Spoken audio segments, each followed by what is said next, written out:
Hey everybody, welcome to This Week in Pre-IPO Stock Podcast. With me, I have Evan Cohen, founder and chief operating officer of WithVincent.com. It's a media company focused on alternative investments.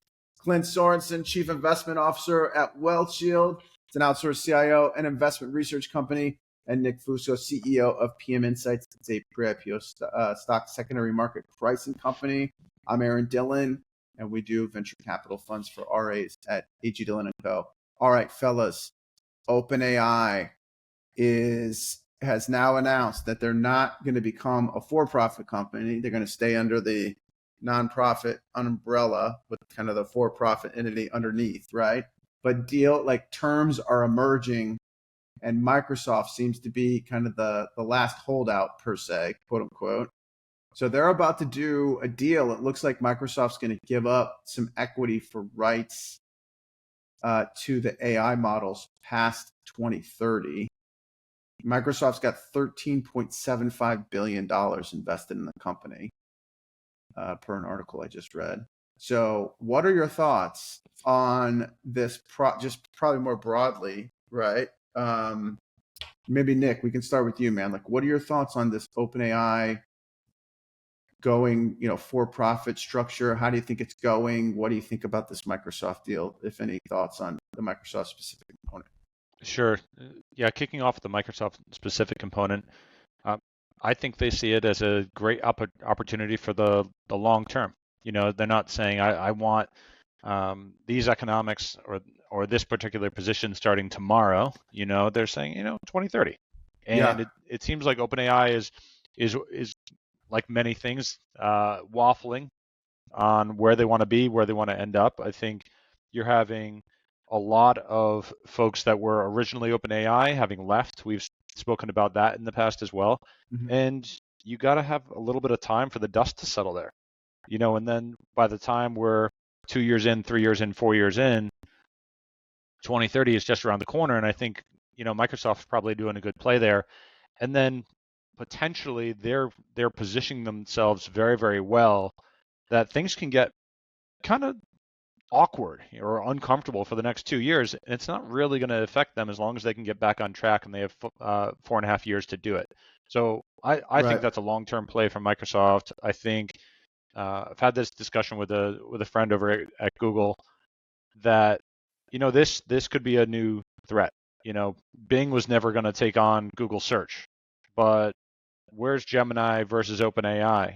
There's something in that, where Google clearly replaced Yellow Pages. Nobody talks about Yellow Pages now. Right. So will the new form of search start to replace the traditional form of search that we've all been using for the last 10, 15 years? So yeah, I think they're playing the long game. I think it's very, very clever. And I'm kind of excited to see how it plays out, because it could actually disrupt things and make it worse in the short term for the long-term benefit of the OpenAI Microsoft kind of collaboration. Okay, gotcha. So Clint, what are your thoughts on this tie-up, or maybe just OpenAI, their whole process and transition to this for-profit or some type of a for-profit structure, right? More formalized. I mean, the goal is, and they've stated it, is to raise money. These businesses are bottomless pits here. They require a lot of funding, and they need to open up to continue to gather that funding. They want to retain the governance structure under the nonprofit entity, which makes sense. But I think having these negotiations with Microsoft is pretty important to both sides right now. Number one, like I said, OpenAI needs more money, and they want to, they're flirting with potential IPO of their own. Microsoft needs to get some, contract extensions in terms of usage of new technologies that pop out after 2030, especially at the speed with which these things are evolving.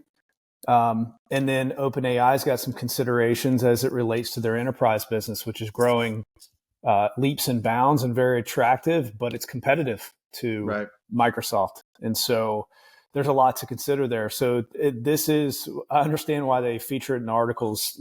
They feature the word complicated. It is complicated negotiations, but it makes a lot of sense for both of them to get a deal done. And I think I think it's going to come with part more money from Microsoft, and Microsoft for that more money, that consideration is going to get some longer term contracts locked in, and I think they're going to get some more teeth into the OpenAI growth train. But that's where I see it. Things now, obviously, that can shift, but that's the way I see it today. Okay, all right. So then, Evan, let's just play a little game here. So let's just assume that we're on the other side of this whole conversion thing. OpenAI is a public benefit company. It's all been sorted. The cap table's now easier to understand, right? Let's maybe say it that way, right? I was talking with a guy this morning, and he's like, I think OpenAI might go public. And then we started having like a discussion about if it would be up. If it went public today, right? Would OpenAI be up or down from here? Like, how would the public markets receive this type of company, right? Do you have any thoughts on that piece? Right. You hit it on a perfect day. Given today, I would say that it is highly, highly probable that if that company went public, there would be a substantial amount of demand from investors to participate just on the long That's term. what I said. Because I think that, I mean, this goes back to our conversation of how many retail investors are really fundamentals versus just like hype and forward looking. But I believe that there's a big, long opportunity, a massive opportunity for OpenAI. Getting there is very complex. But yeah, I see that there's no shortage of demand for investors to get access to this business. And if they figure out how to restructure it in a way that is more comprehensive and clear, it does make it easier. It takes the risk off for institutional investors and retail investors to be like, what am I investing into? What are my potential returns? What are my potential outcomes? So yeah, I think the clarity is really helpful in improving even the demand, which I think it's already there one way or another. If they went public today, forget changing everything, I think people would want to invest. Yeah. I mean, like, look, I think to Clint's point, the amount of capital that the company's going to need, because Stargate's coming later this year too, right? Which is another huge tranche of capital. Like like to that point, right, Evan? Like, I'm in the same boat you are. I think that this thing goes public and it will rip, right, in the public markets if people can get their hands on it, which bodes well for, I think, not only the amount of capital that they'd pull in, but how much dilution the company would have to face, right? That I think is kind of a big, huge factor. And with XAI too, it's the same, right? I think dilution's like something you really got to think about with these businesses. Well, I think that's actually probably the premier point of why the negotiations between Microsoft and OpenAI are so important. Because while they've invested more than $13 billion in the company, that $13 billion is probably worth north of $100 billion. When you think about their equity stake and the company being worth around $300 billion, right? That's right. And so you got Microsoft sitting here and being like, this company, to Clint's point, is going to continue to raise money, and that's going to dilute my stake if we cannot continue to exercise our pro rata. And so what they're probably sitting there saying is, look, we need to make sure that we continue to get our value out of this. While we're not going to continue to, maybe we'll put a little more cash in here and there, but like we know we're going to get diluted. So how can we assure or protect our downside and capture more value, even though we're not going to put more cash in? And absolutely, access to the models is the perfect way for them to do that. Plus the Azure database business. Yeah. I'm really interested to see what's going to happen. I mean, first of all, the lawyers and accountants do an amazing job of like waving their magic wand and having all these M&A corporate deals just kind of like magically work out, right? So it's I never had a doubt like they weren't going to like kind of sort this at some point in the future. So I'm glad it's getting sorted, because I think it just makes Do you believe that they're going to go public though? I don't know. Anytime soon? I think to Clint's point, it's kind of like when, like what he was saying. It's like, I think it's a function of capital and dilution. So, because these companies do need a lot of capital. I mean, whether it's XAI saying they want 1 million GPUs or Stargate, with $500 billion, right, of capital. And I mean, that's so much money. So much money. So much money, right? So I just, and raising that much money in such a short period of time too, right? I mean, you're going to have to take everything you can get. Like, that's public markets, that's private markets, that's debt markets. It's like that runs the gamut, I think, right? If the private interest starts to wane, where's your next port of call? It's the public markets, right? Yeah. So I think you want to max out as much as you can get from private markets, and then once you feel you've hit a tipping point, then you have to go take that last tranche to IPO. But then it Right. becomes real hard. You're Well, not. but Nick, to that point though, you can still do like secondary market offerings, and even when you're public, right? You know what I mean? And kind of bring on more like quote unquote private capital. Yeah, right. Yeah, I don't think it's going to be as well received, and then they're probably going to have to do a lot more debt. That's right. But yeah, I think they want to have that line of sight to, okay, this is a real business model. This is super legitimate. We can get there and show that they can keep that growth going, because I think their growth percentage base is on the decline, even though it's still growing really well, right? Right. So it's growing better than traditional search, but it's not growing the same way it grew within the last 12 months. Right. Yeah. I'm fascinated by all this. I'm like really intrigued to see how it's all going to play out. So naturally, we'll keep talking about OpenAI and this transition. So let's talk about Wonder. So Wonder is a food company / technology company. I'll call it that way. They just did a round at $7 billion valuation. They raised $600 million from NEA, Excel, Google Ventures, right? But Evan, you have strong thoughts on this business. Yeah. So I'm going to turn it over to you, brother. Let it rip, man. What do you think of it? Yeah. So for those who are not familiar, so Wonder is a vertically integrated food app with physical locations. I like to describe it for millennials and Gen X as the digital food court, right? It's a single store where you can actually order from up to a dozen different restaurants, and they effectively unify a single kitchen and a single staff where, you could order sushi and a cheeseburger and, a salad, and that one kitchen, despite having different menus from different restaurants, can make all of that food in one place, and you have to go pick it up at one place, and makes it really convenient. And it started by Mark Lowry, who, was an former Amazon executive. He started Jet.com that was acquired by. Yeah, he's a stud, although Jet.com was a total dud, if you guys all recall. And Walmart bought it, and then it ended up basically being useless. But, he's a well-known entrepreneur, well-respected, and I believe a lot of, I think he raised more than, $700 million in the first round of funding with just a proof of concept. So he has the ability to raise capital just sort of waving his hands, which is great. And I think that's sort of how the company's gotten to a $7 billion valuation. But they've acquired Blue Apron, they've acquired Grubhub, businesses that have been public that are very low margin, that have demonstrated that it's very hard to make profitable. The food business is incredibly competitive. And as a customer, someone who's been here in New York, they're doing the venture model subsidy style. So they're, you sign up for the app, you get $20 worth of free food for 3 different meals. So you're getting $60 per food. They're spending a lot on customer acquisition, and I'm not seeing any of the retention here. It's great. People will go for a free meal, but I don't think the value is there. It's, for me, I'm just not seeing it. I think this is, a hot flash in the pan garbage, in my opinion. Oh, wow. Okay. All right. So Nick, Clinton, any thoughts on Wonder? Well, I'm wondering where people are going, right? So across the food market, you've got, businesses like Toast that are kind of defying gravity from this year. It's up 17% year to date when the market is pretty much flat or down 1% year to date.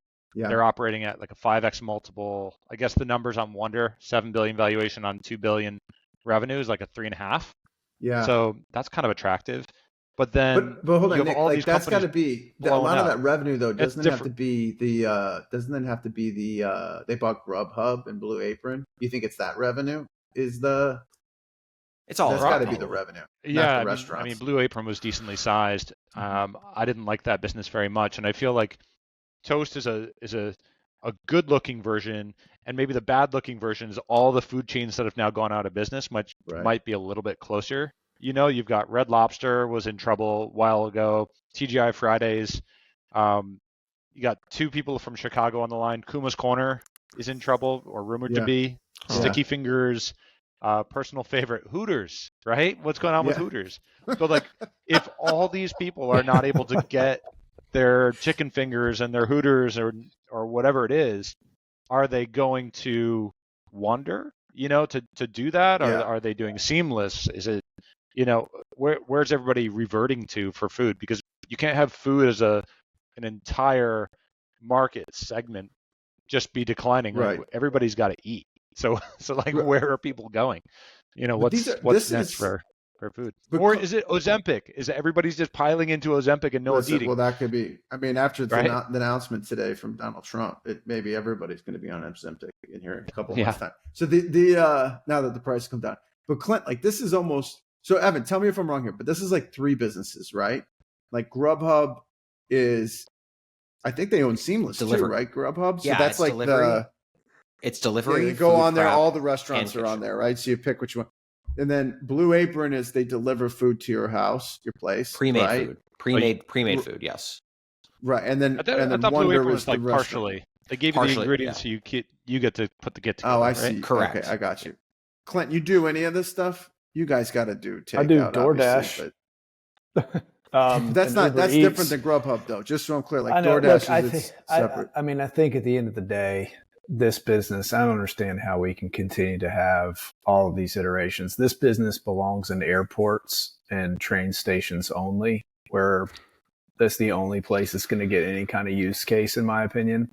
I mean, I see businesses like this. It's not Wonder, like in the airport, and it gets usage, right? There gets some traffic there because people are like, oh, I can order from all these different restaurants, and it's one kitchen. It's like a community kitchen, and you've got these little windows, and you order on your little kiosk, and it pops out. I see that working, just as well as I see these robotic, coffee makers working and robotic yogurt companies. Like, it's an airport kiosk, and that's raising $600 million for an airport kiosk. Doesn't sound that great for me as an investment idea. Maybe if I was a franchisee and I wanted a low cost business model to run in that format, it would work, but not this one. Right. It just feels like they're optimizing they're trying to take the economies of scale and they're trying to vertically integrate it, right? Mm-hmm. If they can get a single kitchen and they can run 3 businesses out of it, I see what they're trying to do. They're trying to create margin in a business that has very little margin by trying to simplify things. Yeah. But it's very capital intensive. And I just don't think I think you could have, if you think of the spectrum, there's like high quality food where people go and they're price elastic because they want something specific. They want something delicious, like they're willing to pay. And on the other side, there's like McDonald's, which is like highly automated, like not the highest quality food, very vertically integrated, highly scaled. And I just don't think that like you can have something really in the middle. Like, I just think you have to decide whether you're on one side or the other, and they're trying to be in the middle. But I just don't think you can set, like, for $20, people are going to prefer to have more choice, and they're going to go upscale to Sweetgreen, and they're not going to want to pay for the McDonald's microwave heated meal. Yeah. Yeah. I mean, it's hard to say. It's hard to say, like, I don't know. I guess I'm so firmly planted in the technology world. Like, like some people get really excited about like Shake Shack. Like Shake Shack came out. It went public. I get pumped about Shake Shack, man. Shake Shack's delicious. We can just say that. I think we could probably all agree on how delicious Shake Shack is. But like, people get really fired up about it as an investment opportunity. But that's like a restaurant, right? That's food. I guess that can scale. You can open up multiple different sites. I don't know. I just don't get, like, to your point, Evan, I don't get super excited about this kind of a business. If Shake Shack started serving Chinese food and Mexican food and Italian food, right? Are you getting more excited about Shake Shack or less excited about Shake Shack? Because it's like a diner. Yeah, exactly. You want to do the things that you're doing really, really well, and you don't need to be everything to everyone. Like I know when we do takeaway, my family's happy. Like, we all eat Italian tonight, or we all eat whatever we're ordering. We don't need to each have our own little thing made from a Turbo Chef oven or Easy Cook oven, basically, at a Wonder. I see the appeal. Site, I don't know. I don't think we need to be spoiled for choice. There's got to be some nights though where you and your wife like want different things, right? You know what I mean? And then there certainly knows are. When your kids get older, maybe that it even get more exaggerated. Yeah, I mean, I read a story that I think like the idea was like it came to the founder's head because he was in the car with 3 of his kids or 2 of his kids, and one wanted to go to one restaurant and one wanted to go to the other, and he wanted to go somewhere else. He's like, wouldn't it be great if there was just one place I could go that I could get all 3? And I'm like, it's called, to Clint's point, it's called DoorDash. Yeah, Exactly. but there's something. But I Or got to Uber tell you Eats though, or whatever. that's the thing, guys. Like, I got to tell you, like, that's the thing for me, because the Dillon household, we have 3 kids, and they have strong opinions, okay, about food that was going to be eaten tonight. As we were walking out, it was fish. It's fish night tonight. There were strong opinions from the Dillon kids about fish night tonight. I mean, strong opinions. Okay, not good, not good. But but so yeah, I can see the appeal. I just, like, to your point, Nick, there's something about, like, there's something very human around everyone eating the same stuff, like the same. I know there's, like, it's not necessarily that it has to be like family style, but you're getting like one type of cuisine, and then everyone like comments about whether they like what they or don't like what they got. You know what I mean? Yeah, It's like a are thing. you It's personally going to have 60% of a pizza, and then one of your kids is going to have like a third of a General Tso's? It's just also kind of like wasteful in a way. It's not going to go down well. yeah. So Nah, just yeah. get the I'm there Hawaiian with you. pizza, right? I'm Mix it there. up. With you. Yeah, I'm waiting for the Star Trek food replicator, where that's the piece of technology I want to invest into, right? Where you just walk up, you hit the button, you tell it what it wants, and then it materializes. I'm gonna wait for that, and then I'm gonna go big, right? I'm gonna start a I think fund. We're Jetsons gonna has it invest figured big. out. Everybody's on Ozempic, and you just get a pill delivered in the morning, and it has everything you need for your meal. So That's probably more realistic about where it's going. Right? I encourage all of you guys to try Wonder. And if anyone listening, I encourage you to try it, because for me, for a $7 billion valuation, you at least got to like the food. I've tried it. Fair. I've not found it to be that amazing. Like Shake Shack with it perfect. We were all excited about it because the food's good. Like, you like it. Food's delicious. If it's quality not good, matters. Yeah. yes, quality matters. And like they're optimizing for convenience. And I get it. Convenience with low prices, but it's not cheap. It's expensive. They're like they're somewhere in between. I don't get it. I want to go get Shake Shack right now after talking about it.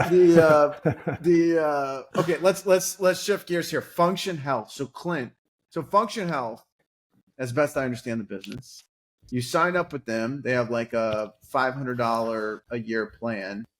You get 160 different blood tests, and you can also, they just bought this company called Ezra, and you can get a full body MRI, which is kind of a buzz. That's been like a hot thing. Like, you get this full body MRI, you can see if you got something wrong with you, right? So, and I believe you do 2 blood tests a year, right? So the first time I ever heard anything of something like this was from you, Clint, or from a friend of ours, right? Mm-hmm. Financial advisor. What do you think of this type of business, or just this type of service? Because this is not something.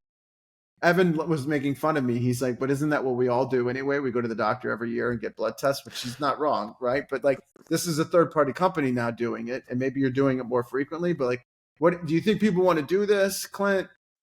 I do. Go ahead. Tell me about it. Here's why. I think there's a lot of folks, myself I would include in this category, that is somewhat skeptical of traditional medicine, and is looking for, what's next, what's the new way, and I think you've got to track and measure and have baselines. And so I get my blood work done 3 to 4 times a year.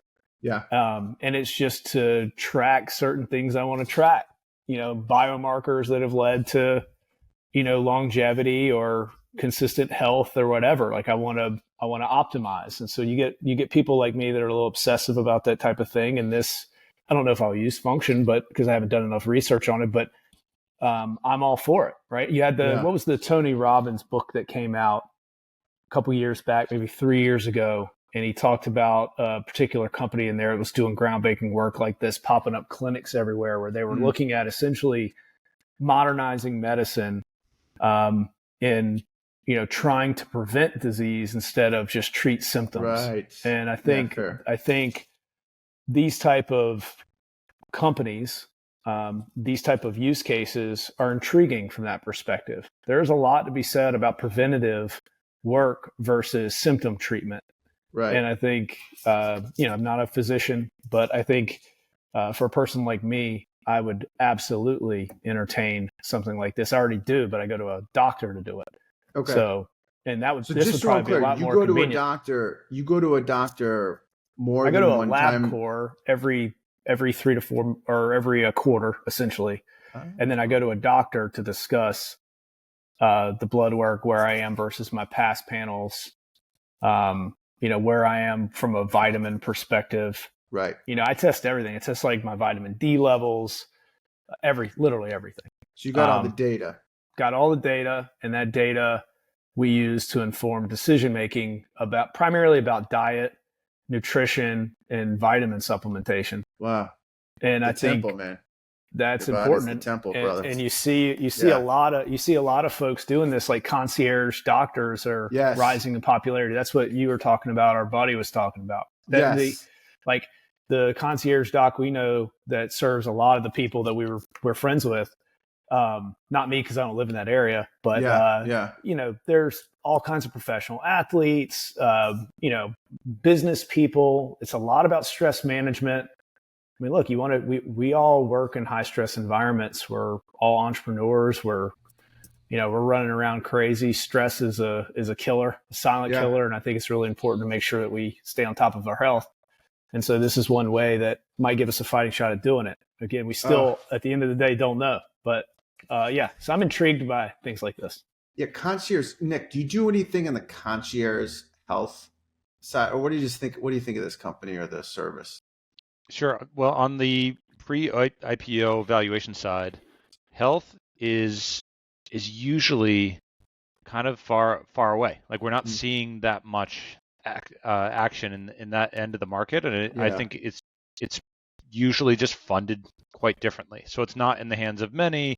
The firms involved don't really allow that to go secondary market anyways. But as it starts to go a little bit more mainstream, that's when you start to see these things pick up. So then you start to see Tonal, or you could have seen Peloton, or anything that's almost like your biohacking, athletic related, end of this spectrum. Yeah, there you go. Exactly right. So you start to see some of these. Their new thing, I'm getting it. Yeah. Where health is much more available to folks like the four of us, right? Right. And right. I think you are just seeing that general trend of health, biohacking, know your own data, do it yourself, DIY health. Yeah. That is fair play, and is really, really far away from traditional, healthcare companies, biomed, pharma, things like that. So right. I think this is a great sector. People are clearly interested in it. I think the generation that's behind ours is way more healthy than our generation. Right. And I'll speak for myself on that for sure. So yeah, I would expect to see more of these firms pop up on the venture plane. And watch what this does to insurance businesses too. Like as these things become more mainstream, watch what that does in terms of speeding up efficiency at insurance businesses. I don't know if any of you have gotten life insurance before, but you got to do blood panels, you got to do a physical, right? You got a health assessment. You're tracking your blood work constantly, and they can see a history. You're going to have AI spit out a policy without any medical check, just based on these biomarkers. Yeah, fair point. That's a fair point. So, okay, Evan, what do you think about? Because to me, like what Nick is saying about healthcare, I definitely see. Like you see a lot of stuff in pharma, right? But the tech stuff is interesting. Some of it does well, some of it doesn't do too hot, right? I'm like where Clint is. Like I think this stuff is fascinating, just as like a potential consumer of it, right? Like where do you stand on like whether this is a good investment idea, maybe for this company in particular, or just other companies in the space? As a sector, I'm quite bullish. I think it's one of the most likely to be disrupted in a good way by AI, because it democratizes access to information, knowledge that generally has been in the hands of a few, hard to analyze, hard to get. And for a lot of ways, it actually validates like the wearables sector, which for a long time has really struggled because it's an expensive business. Hardware is always challenging.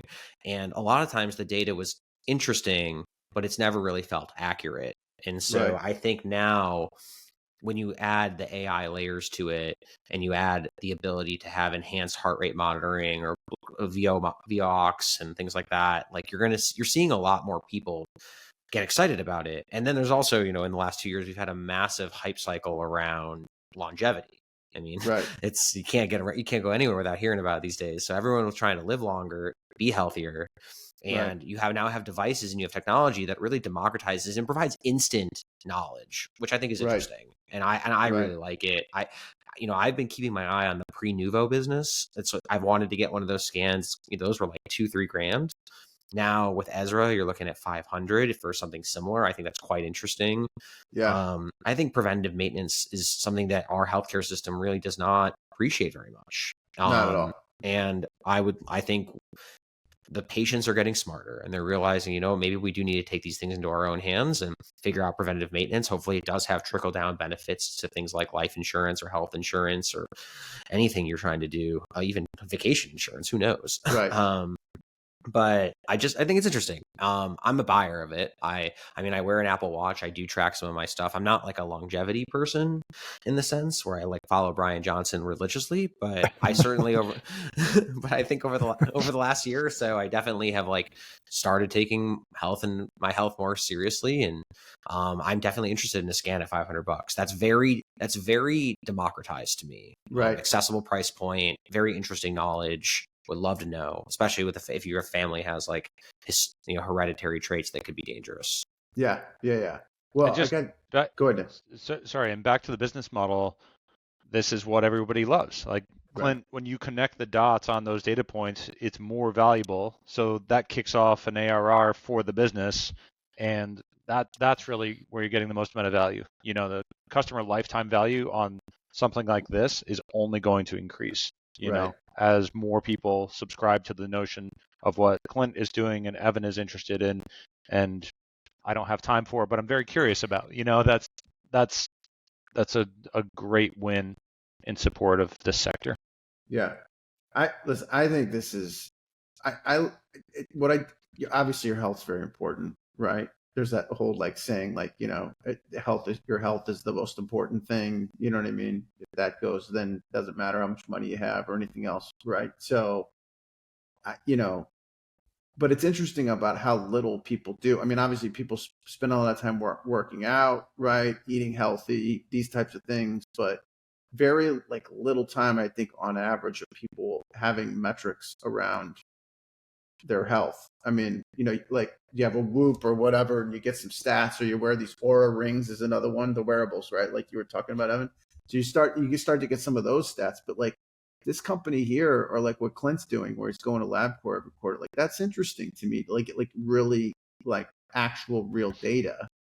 I also too, I got to tell you, I never really quite understood health insurance, and this is coming from a person like just the concept of it, where you pay so much money in and you may not even ever go. I do understand the idea or concept of having insurance in the event that you have some kind of outlier black swan event, which everyone's fine in my family, but we did have one of those about a decade ago, right? And it was like $800,000 if we didn't have insurance, but it was like $5,000 with insurance. So like that I understand. I understand having outlier insurance, for that like really horrible situation. But I mean, I don't know why. And I'm sure there's very smart people in the insurance space that could figure out how to make that math work, at some proper level. But, like I wouldn't mind paying a doctor X amount of dollars every time me or someone in my family goes to the doctor, as opposed just pay as you go, as opposed to having insurance pay for everything, which I think is just a very odd way of paying for anything, in my opinion. Right. But yeah, the alternative would be like a concierge doctor. But what am I trying to say? Very interesting. My perfect scenario would be like a concierge doctor, like Clint, like our buddies all have, right? A concierge doctor. Every quarter I get the blood taken. I can talk to them on the telephone or email with them. I don't have to show up to have them walk through and tell me, or do a FaceTime call, tell me whatever. I mean, I can go somewhere down the street and get that same thing. I don't have to schlep into some office, right, to hear it. And then have insurance just if something goes sideways, right? That I get a brain tumor, right? I need to get that taken out. Like you have insurance that covers that, right? It's a black swan event. So I don't know. I mean, would you guys have I would have a concierge doctor in a heartbeat. Yeah, absolutely. Just in New I've York, they're explored like, it. you did? I looked Yeah. into it, Evan. It was like $115,000 a year. It was crazy for my family. It was all 5 of us, right? Yeah, well, when you do it on a per person basis, it's not as crazy. It's definitely expensive, especially, and it's a nice to have. Like, you definitely don't need to have it, but I do believe that this is like all the technology, the AI is going to drive the cost of that down. Like, Correct. the benefit of the concierge doctor is that it knows about you, right? It knows your history. It's really designed for you. They have all the ins and outs, the connections, but a lot of that can be abstracted with technology, and you have all the data yourself. I think there's a lot of value they can create there, and then I expect concierge doctors to come down market and become far more popular across the nation, in my opinion. Right. I mean, that doesn't happen today, though. Can we be honest? Like, most doctors, but I used to think if you were a doctor, it'd be better if you had, like, 50 families that you took care of, and that was it. They were like your clients. I mean, if you're a general practitioner, wouldn't you probably even make more money if you did that, wouldn't you? Yeah, I mean, it just requires more sales. Most doctors don't have sales skills. Fair. Sounds like a business idea. That's what it sounds like. Sounds like a business idea.